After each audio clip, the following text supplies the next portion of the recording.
రమేష్ గారు మాట్లాడండి. ఒక్కడికి ముందుకు వేసేసి ఒకసారి. Yeah, yes, please start. Mic దగ్గర పెట్టుకోరా. నమస్తే అండి. బ్రహ్మాండ ప్రీ రిలీజ్ ఈవెంట్కి విచ్చేసినటువంటి ప్రతి ఒక్క అతిథులకి, శ్రేయోభిలాషులకి అందరికీ మా హృదయపూర్వక సుస్వాగతం. దర్శకుడు రాంబాబు గారు మాకు మిత్రులు. ఆయన తన కళను నెరవేర్చుకునే ప్రయత్నంలో ఇప్పటిదాకా ప్రయాణం చేసి చివరి క్షణంలో లేకపోవడం చాలా బాధాకరంగా అనిపిస్తుంది. మిత్రమా రాంబాబు, మృత్యువు మిమ్మల్ని మా నుంచి చెరిపేసింది, కానీ మన మధ్య ఉన్న రిలేషన్ని మాత్రం చెరిపేయలేదు. మీరు ఒక దర్శకుడిగా, నేను ఒక రచయితగా, ఈ సినిమా ఉన్నంతకాలం ఆ రిలేషన్ ఉంటుంది. అట్లాగే మిగతా వాళ్ళతో కూడా.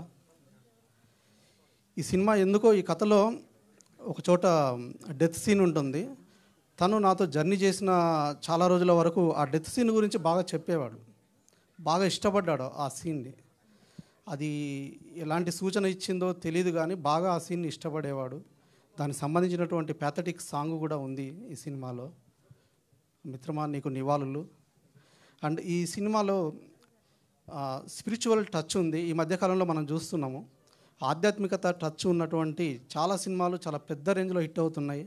ఈ మధ్యకాలంలో యానిమేషన్ మూవీ కూడా మనం చూసాము, ఎంత పెద్ద హిట్ ఇచ్చిందో. అట్లాగే ఈ సినిమా క్రైమ్ యాక్షన్ డ్రామా అనేటువంటి ప్రధానంగా ఉన్నప్పటికీ దీనికి ఆ స్పిరిచువల్ టచ్, ఆధ్యాత్మికత టచ్ అనేది ఉంది. అట్లాగే అదే కోవలో ఈ సినిమా కూడా పెద్ద హిట్ అవుతుంది అనేది నాకు విశ్వాసంగా ఉంది.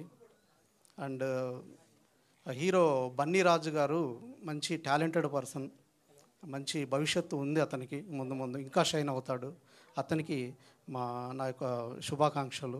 అట్లాగే ప్రొడ్యూసర్ దాసరి సురేష్ గారు ఇంకా మరిన్ని సినిమాలు ఇంతటితో ఆగిపోకుండా ఇంకా కొన్ని సినిమాలు చేయాలి, ఇంకా ముందుకు వెళ్ళాలని చెప్పి కోరుకుంటున్నాను. అందరికీ సెలవు, కృతజ్ఞతలు. Thank you.